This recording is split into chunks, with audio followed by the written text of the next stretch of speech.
Sejam bem-vindos. Vamos terminar a nossa sétima lição em nome de Jesus, entrando no terceiro tópico e o último para concluirmos, amém? O terceiro tópico tem como título, o pecado em contraste com a majestade de Deus, né? Vamos dar 2 pontos. O primeiro ponto é a grandeza de Deus, vamos exaltar a grandeza de Deus, né? E vamos ver a onipotência, mas não a ausência, né? Aquela situação do deísmo, né? Irmão, isso que é deísmo? Era um pensamento da antiguidade que dizia que Deus criou o homem, né? E se afastou, deixou o homem à revelia, sem nenhum cuidado, sem nenhum tratamento, sem uma orientação. Nós já sabemos que isso não é verdadeiro, mas isso era muito disseminado na época. Vamos entrar no primeiro ponto. A grandeza de Deus. O terceiro discurso de Bildade, sangue de Jesus, né?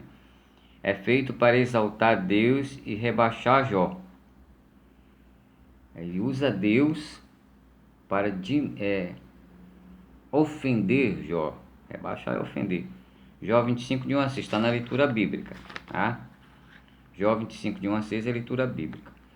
Não há como negar que o longo debate entre Jó e seu amigo esgotou o poder argumentativo de Bilbao, ou seja, ele for repetitivo. Toda vez que alguém te ataca, ele vai sempre te atacar na mesma tecla. Raramente ele vai usar várias, ele vai usar a mesma tecla. Se ele usar várias teclas, vai ser repetida as várias teclas, né? O que fez com que ele repetisse várias vezes o que já havia dito, viu? Na verdade, o seu último discurso não traz nada de novo, ele é repetitivo no que ele ofende a Jó, pelo que ele achava que Jó era, né? No capítulo 25, ele destaca a onipotência divina, lembrando que a onipotência, ela existe de fato, mas ela não está um nome escrito onipotência, ela está, vamos dizer assim, ela está entre os parentes, né? A onipotência de Deus escrito, mas ela existe. Deus é grande e poderoso, com certeza, versículo 2 lá, aqui, versículo 2. Versículo 2 de Jó 25. Como ele é domínio, temor, faz com suas alturas, grande e poderoso, né?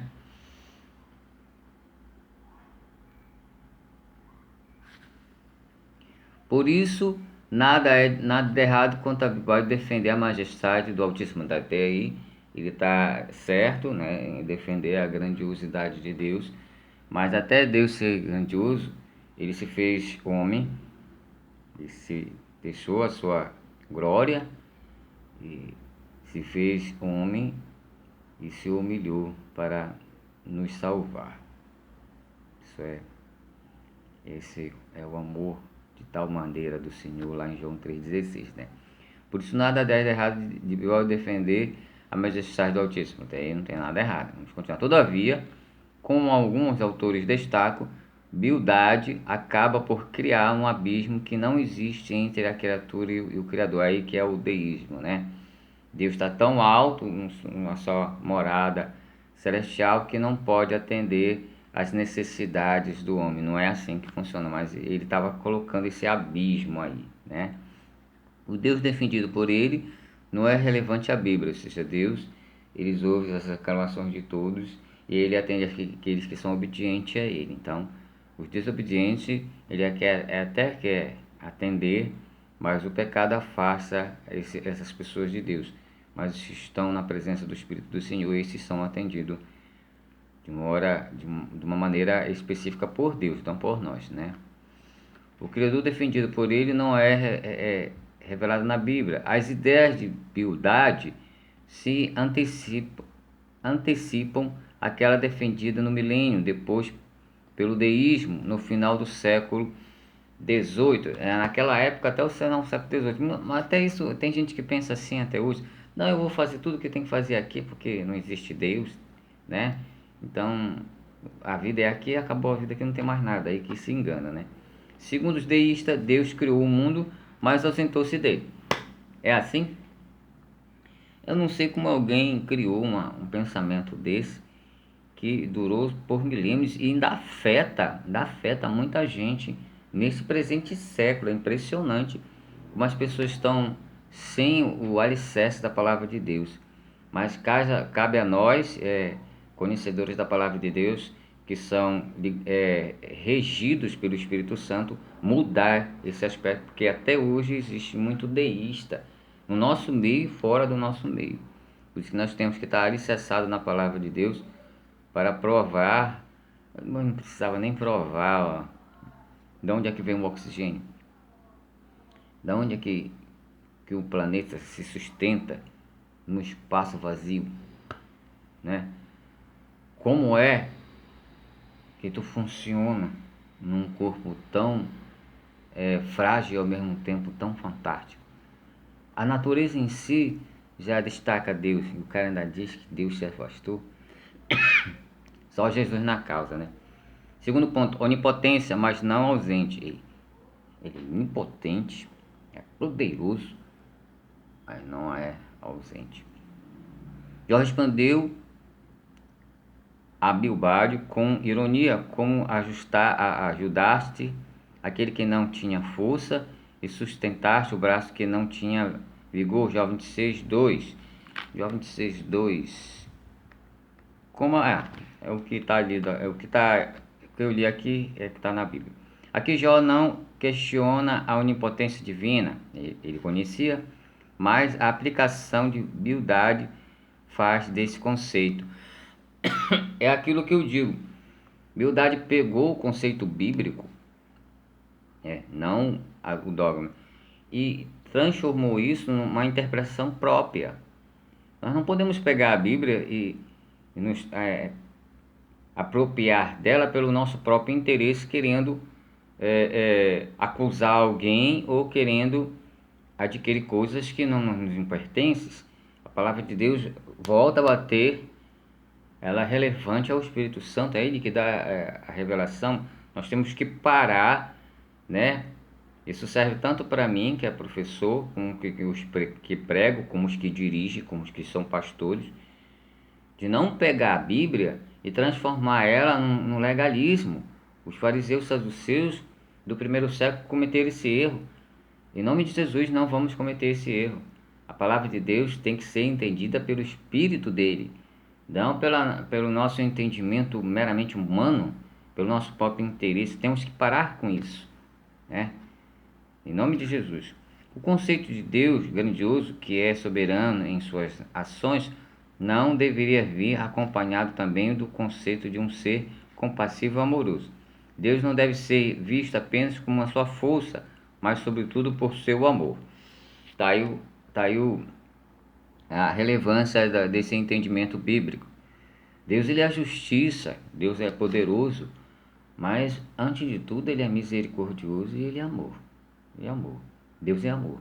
Por isso que ele é chamado por Jesus de bom, né? Deus amou o mundo de tal maneira, né, que mandou seu Filho unigênito para que morresse na cruz por nós, que todos que crescem nesse sacrifício dele já estavam salvos, mas os que não creram já estão atormentados. Ao não crer no sacrifício de Cristo na cruz, ao qual o véu se quebrou de cima a baixo, não há necessidade mais de sacerdote humano para nos ligar a Deus, que quem nos liga é o sacerdote supremo, Jesus Cristo.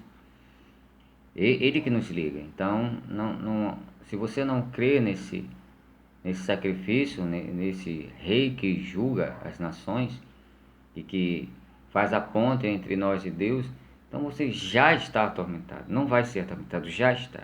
Só o fato de não crer já está atormentado. Então, Deus, ele é poderoso, mas também ele é amor, porque ele ama essa criatura. E ele corrige o seu filho como um pai corrige o filho humanamente. Só que ele é poderoso e onipotente, onisciente, onipresente, mas ele não deixa de ser amor. Ele faz a sua justiça, né? Mas ele é, antes de tudo, a fonte do amor. Então a gente não pode ver o nosso Deus só como aquele Deus que mata, aquele Deus que julga. Antes de tudo isso, ele é a paz, ele é o amor eterno, o amor verdadeiro, não o amor que o homem conhece, né? Ele não disciplina simplesmente porque é grande, forte e soberano, mas porque ama. A disciplina de Deus não é porque ele é forte, ou seja, porque ele impõe. Ele disciplina porque ele quer que você seja salvo, aceite os seus conceitos, os seus estatutos, o siga, o pratique, né? E que você venha por livre e espontânea vontade, não como uma marionete. Ele dá as opções para você e quer que você siga as regras dele, mas por sua livre e espontânea vontade, por amor, não por oposição. O evangelho não é oposição como muitos estão fazendo. O evangelho é dado, aceite e o pratique. Assim Deus vai te dar a salvação que Ele fez, que Ele tornou possível para nós. Amém? Diferentemente do conceito apresentado por Bildade, o Deus que a Bíblia apresenta é poderoso e glorioso, mas principalmente misericordioso e gracioso, ou seja, amor, né? Temos de cuidar para que não, no momento do sofrimento, não manchemos a imagem de um Deus que não é só força, mas igualmente amor. Lembrando que quando Adão e Eva pecou, eles tinham, antes de pecar, aliás, eles tinham a imagem e semelhança de Deus. Ao pecar, ao desobedecer, perdemos a imagem de Deus, perdemos a comunhão com Deus. Ficamos só com a imagem. Aliás, ficamos só com a semelhança, perdemos a imagem. O irmão uma vez perguntou: o que a gente perdemos? A imagem ou a semelhança? Ou perdemos os dois? A gente perdemos a imagem, porque ao ser santo, ao não ter pecado, como Adão e Eva eram, eles tinham a imagem de Deus e eram semelhantes também. Semelhantes são as ações, são as práticas, né? Similares a Deus. O homem cria, o homem pensa, semelhança. Deus é assim também. Mas imagem é santidade, imagem é pureza. Nós perdemos isso. Perdemos a nossa pureza, por isso quando Adão pecou, ele viu que estava nu, perdeu a imagem, se sentiu em pecado. Então, é essa imagem que nós retornamos a ter através de Jesus. Não nós temos mais ela naturalmente, só temos através de Jesus. Só temos a imagem de Deus através de Jesus. Sem Jesus, nós só somos semelhantes. Amém? A síntese do tópico 3 diz assim: Bildade defende a majestade de Deus, mas reforça o distanciamento dele do ser humano. Sabemos que isso não é verdade.